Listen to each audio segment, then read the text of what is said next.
Hello दोस्तों, स्वागत है आपका एस क्लासेज की यूट्यूब चैनल पे। दोस्तों, विटामिन का जो है कि प्रैक्टिस सेट जो है हम लोग 10 क्वेश्चन का जो है बनाए हुए हैं। 10 क्वेश्चन जो है पढ़ाएंगे और बहुत ही इम्पोर्टेंट टॉपिक है एग्जाम की दृष्टि से। चाहे आप रेलवे का एग्जाम दे रहे हो, एनटीपीसी, ग्रुप डी या एसएससी, जीडी, एसआई, कोई भी अगर एग्जाम दे रहा है जिसमें जनरल साइंस अगर है तो ये एग्जाम की दृष्टि से बहुत ही इंपॉर्टेंट टॉपिक है। और इसमें प्रैक्टिस सेट हम कराने वाले हैं 10 क्वेश्चन का। और वीडियो के अंत तक आप लोग दोस्तों बने रहिएगा और बहुत ही मजा आने वाला है इस वीडियो में। लेकिन लास्ट तक आप लोग बने रहिए और लास्ट में अगर नहीं समझ में आएगा, अगर समझ में आता है आप लोगों को तो वीडियो को लाइक, कमेंट और सब्सक्राइब जरूर करिएगा। तो आइए हम लोग पढ़ते हैं। निम्न में से किसमें विटामिन ए पाया जाता है? दिया है आपका क्वेश्चन कि निम्नलिखित में से किसमें विटामिन ए पाया जाता है। तो विटामिन ए का जो सबसे अच्छा स्रोत होता है कौन सा होता है? गाजर होता है। विटामिन ए का सबसे अच्छा स्रोत गाजर होता है। और विटामिन ए का रासायनिक नाम जो होता है वो क्या है? रेटिनॉल होता है। और दूसरा इसमें ऑप्शन दिया है नींबू, तीसरा ऑप्शन है सेब और चौथा ऑप्शन है पालक। अब ऐसे नींबू है तो नींबू में कौन सा विटामिन पाया जाता है? नींबू में विटामिन सी पाया जाता है। और नींबू में ये भी क्वेश्चन पूछता है कि जो खट्टे फल होते हैं उसमें कौन सा अम्ल पाया जाता है? तो नींबू में कौन सा अम्ल पाया जाएगा? नींबू में साइट्रिक अम्ल पाया जाता है। और यहीं पे और भी हम लोग अम्ल जो है कि जान लेते हैं, पढ़ लेते हैं कि और अम्ल जो है पूछता है कि इसमें कौन सा अम्ल पाया जाता है। जैसे इमली में कौन सा अम्ल पाया जाता है, दूध में कौन सा अम्ल पाया जाता है। और तो इसमें हम लोग पढ़ते हैं कि सिरका में जो है, जैसे पूछता है कि सिरका में कौन सा अम्ल पाया जाता है, तो सिरके में जो है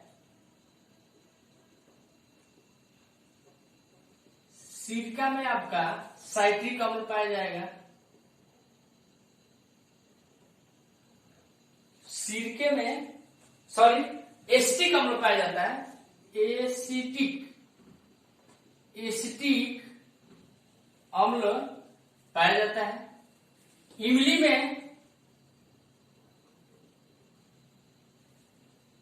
में कौन सा अम्ल पाया जाता है? तो इमली में जो है टार्टेरिक अम्ल पाया जाता है। इमली या अंगूर यहीं पे लिख लीजिए। इमली या अंगूर में टार्टेरिक अम्ल पाया जाता है। और चींटी में पूछता है, चींटी में कौन सा अम्ल पाया जाता है? चींटी में फार्मिक अम्ल पाया जाता है।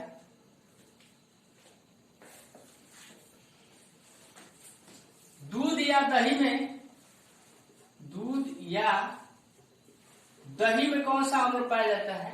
तो दूध या दही में लैक्टिक अम्ल पाया जाता है। लैक्टिक अम्ल पाया जाता है। पाचक रस में पूछता है कि पाचक रस में कौन सा अम्ल या अमाशय में कौन सा अम्ल पाया जाता है? पाचक रस में कौन सा अम्ल पाया जाता है? तो पाचक रस में HCl हाइड्रोक्लोरिक अम्ल पाया जाता है। प्रोटीन में पूछता है कि प्रोटीन में कौन सा अम्ल पाया जाता है? तो प्रोटीन में अमीनो अम्ल पाया जाता है। प्रोटीन में अमीनो अम्ल वहां पर कहें तो सोडा वाटर में पूछता है कि सोडा वाटर में कौन सा अम्ल पाया जाता है? तो सोडा वाटर में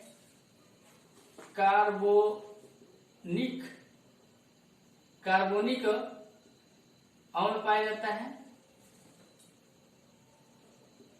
मूत्र में कौन सा अम्ल पाया जाता है? तो यूरिक अम्ल पाया जाता है। टमाटर में पूछता है, टमाटर में कौन सा अम्ल पाया जाता है? तो टमाटर में जो है ऑक्जेलिक अम्ल पाया जाता है। टमाटर में ऑक्जेलिक अम्ल पाया जाता है। ऑक्जेलिक अम्ल पाया जाता है। ये इतना जो है कि आपको एक जगह मिल गया, और इसमें से एक क्वेश्चन जो है पूछ देता है, एक या दो क्वेश्चन जो है उठा के पूछ देता है एग्जाम में। तो सिरका में एस्टिक अम्ल, नींबू में साइट्रिक अम्ल, इमली या अंगूर में टर्टेरिक अम्ल, चींटी में फार्मिक अम्ल, दूध या दही में लैक्टिक अम्ल, पाचक रस में एसियल अम्ल, और प्रोटीन में अमीनो अम्ल, सोडा वाटर में कार्बोनिक अम्ल, मूत्र में यूरिक अम्ल, और टमाटर में ऑक्जेलिक अम्ल। और सेब में आपका जो है फोलिक अम्ल पाया जाता है। फोलिक अम्ल। और पालक में आपका आयरन पाया जाता है। पालक में या फिर आयरन पाया जाता है। अब हम लोग दूसरे क्वेश्चन पे आते हैं। दूसरा क्वेश्चन में दिया है कि जल में घुलनशील विटामिन कौन सी है? तो जल में घुलनशील विटामिन कौन सी है? जल में घुलनशील विटामिन बी और सी होती है। जल में घुलनशील विटामिन बी और सी, ये जल में घुलनशील हो जाएगी। और वसा में घुलनशील विटामिन ए हो जाएगा, डी हो जाएगा, ई और के। ए, डी, ई, के वसा में घुलनशील विटामिन है।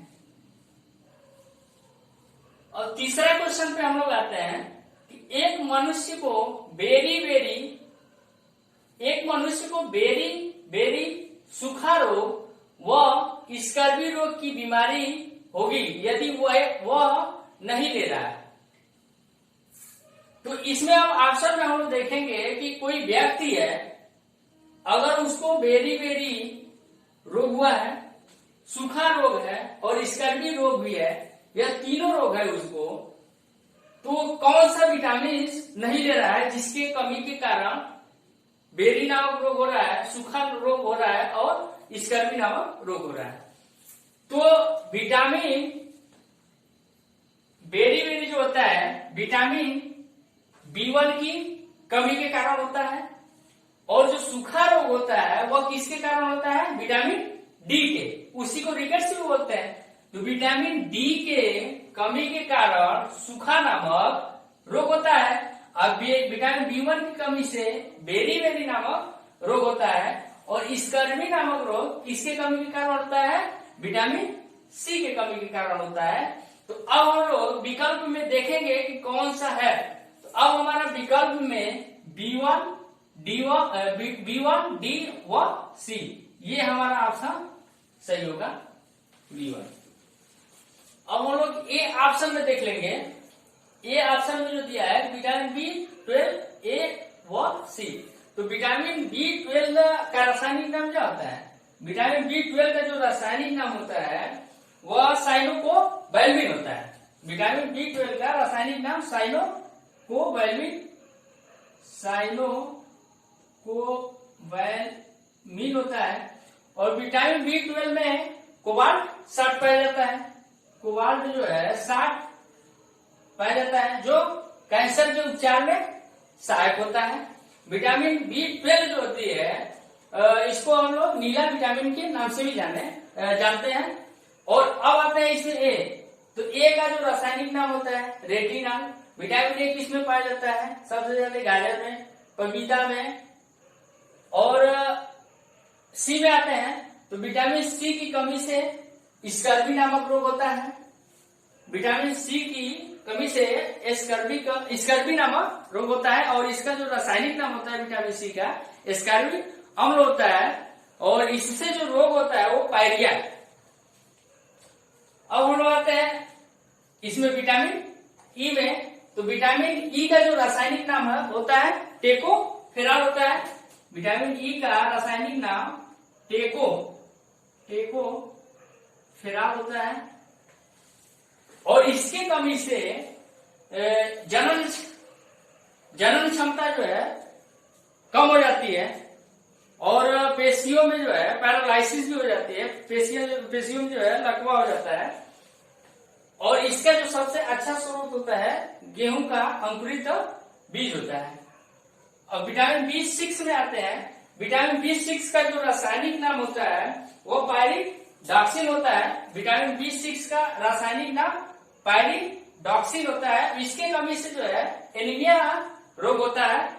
अब हम लोग आते हैं विटामिन के में। विटामिन के का जो रासायनिक नाम होता है वह नैप्थोक्विनोन होता है। विटामिन के का जो रासायनिक नाम होता है नैप्थोक्विनोन होता है और इसके कमी से रक्त का थक्का नहीं जमता है। अब हम लोग चौथे क्वेश्चन को सॉल्व करेंगे। चौथे क्वेश्चन में आपका दिया है कि मानव शरीर में विटामिन ए भंडारित होता है। मानव शरीर में विटामिन ए जो है कहाँ पे भंडारित होता है? तो मानव शरीर में विटामिन ए जो होता है यकृत में जो है भंडारित होता है, संचित होता है। और इसी को यकृत को जो है हम लोग लीवर के नाम से भी जानते हैं। इसी को लीवर भी बोलते हैं। इसी को लीवर बोला जाता है। और इसे ये है दूसरा ऑप्शन त्वचा। दूसरा ऑप्शन जो दिया है आपका त्वचा है। तो मानव ये क्वेश्चन पूछता है कि मानव शरीर का सबसे बड़ा अंग कौन सा होता है? तो मानव शरीर का सबसे बड़ा अंग जो होता है यह त्वचा है। सबसे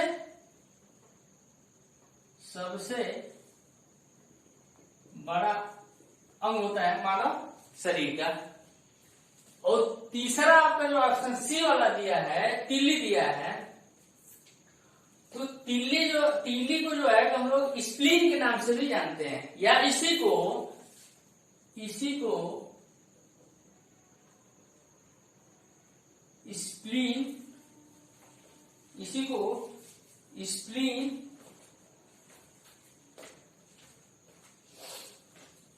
स्प्लीन या प्लीहा के नाम से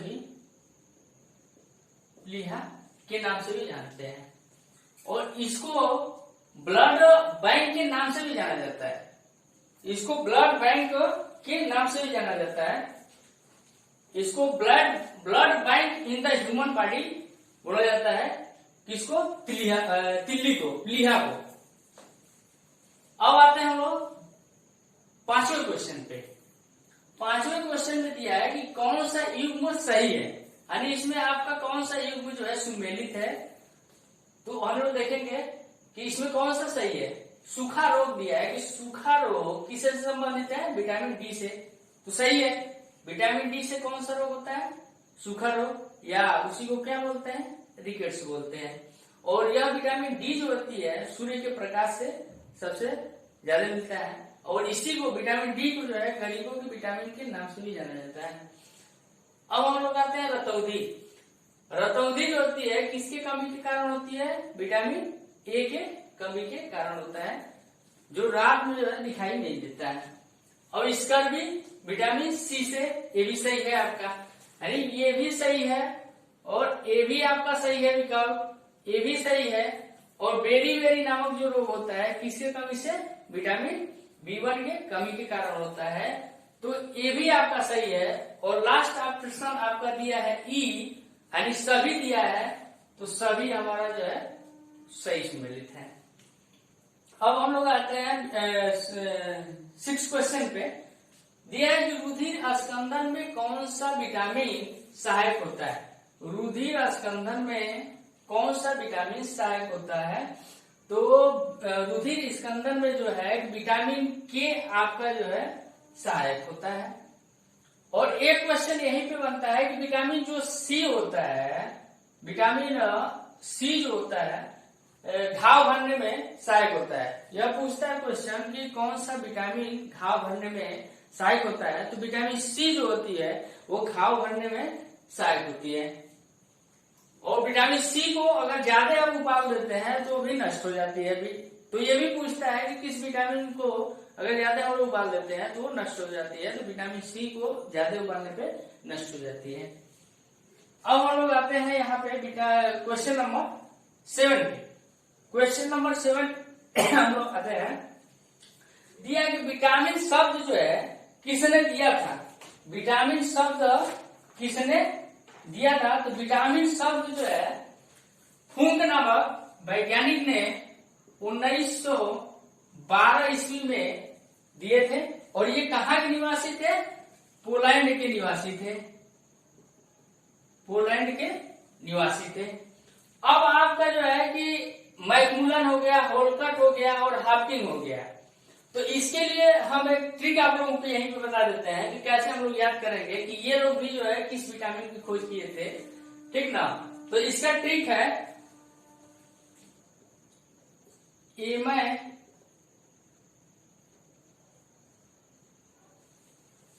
बीमैन, होल्सी, हार्डी। और जैसे विटामिन ए की खोज जो है किसने किया था, विटामिन ए की खोज मैकमुलन, यहीं से बांट लीजिए आप। तो ए की खोज जो है मैकमुलन नामक वैज्ञानिक ने, और विटामिन बी की खोज मैकमुलन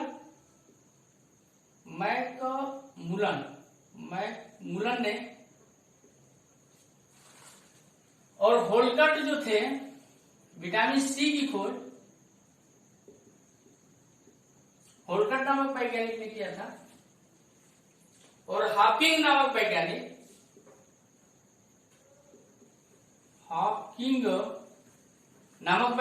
विटामिन डी की खोज किए थे। तो अब यहां से हम लोग के मिला लेंगे, तो विटामिन ए की खोज किसने किया था, मैकमुलन। और विटामिन बी की खोज किसने किया था, मैकमुलन। विटामिन बी की, यानी ये दोनों विटामिन की खोज किए थे। और होलकट जो है विटामिन सी की खोज किए थे, होलकट जो है विटामिन सी की खोज किए थे। और विटामिन डी की खोज किसने किए थे, किस वैज्ञानिक ने, हाफकिंग ने, विटामिन डी की खोज। नंबर 8 हम लोग हल करेंगे। कभी कभी दे देता है सुमेलित करने के लिए देता है, सूची फर्स्ट और सूची सेकंड से सुमेलित करिए। तो अब सूची फर्स्ट में हमारा विटामिन B2 दिया है, विटामिन B9 है, विटामिन B7 है, विटामिन B12। अब हम लोग देखेंगे कि इधर जो सूची सेकंड दिया है इससे क्या मिलता है कि नहीं मिलता है। तो विटामिन B2 को जो है कि हम लोग किस नाम से जानते हैं, विटामिन B2 को हम लोग विटामिन जी के नाम से जानते हैं। तो विटामिन B2 को हम लोग मिलाएंगे तो ये हो जाएगा। तो विटामिन B2 को विटामिन जी के नाम से जानते हैं। अब देखेंगे विटामिन B9 को जो है कि हम लोग किस नाम से जानते हैं। तो विटामिन B9 को यव विटामिन के नाम से भी जानते हैं, इसी को मौलिक अम्ल के नाम से जानते हैं, इसी को फोलिक अम्ल के नाम से जानते हैं। और विटामिन B7 को हम लोग किस नाम से जानते हैं, विटामिन B7 को H विटामिन के नाम से जानते हैं। और विटामिन B12 को जो है कि हम लोग क्या करेंगे, विटामिन B12 में कौन सा, आप देखेंगे कि जो कोबाल्ट 60 होता है वह किसमें पाया जाता है, तो कोबाल्ट 60 जो होता है विटामिन B12 में पाया जाता है। तो अब इसका जब हम लोग मिलाएंगे तो क्या बनेगा, विटामिन B2 का बनेगा फर्स्ट का डी बनेगा, और सेकेंड का आपका बनेगा सी बनेगा, सेकेंड का सी। और थर्ड का जो आपका बनेगा B7 का, थर्ड का ए बनेगा। और फोर्थ का बनेगा आपका बी बनेगा। अगर ऑप्शन मान लीजिए दिया रहेगा तो जो ये ऑप्शन में दिखाई देगा वही आपका सही होगा।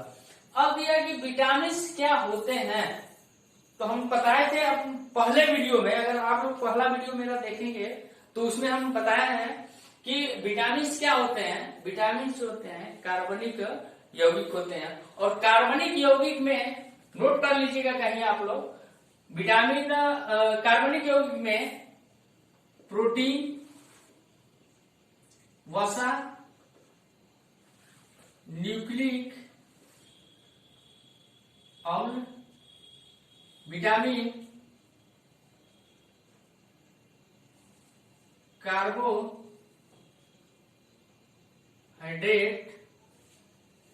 पाया जाता है। और अकार्बनिक यौगिक में जो है खनिज और लवण पाए जाते हैं। तो इसमें जो है लिख लीजिए आप लोग खनिज लवण, और इसमें हो जाएगा आपका जल, जैसे H2O हो जाएगा, और इसमें जैसे खनिज लवण में NaCl है आपका। और दोस्तों अगर मेरा वीडियो पसंद आया है तो आप लोग लाइक, कमेंट और सब्सक्राइब कर दीजिए, और वहीं पे बेल आइकन की बटन दबा दीजिए।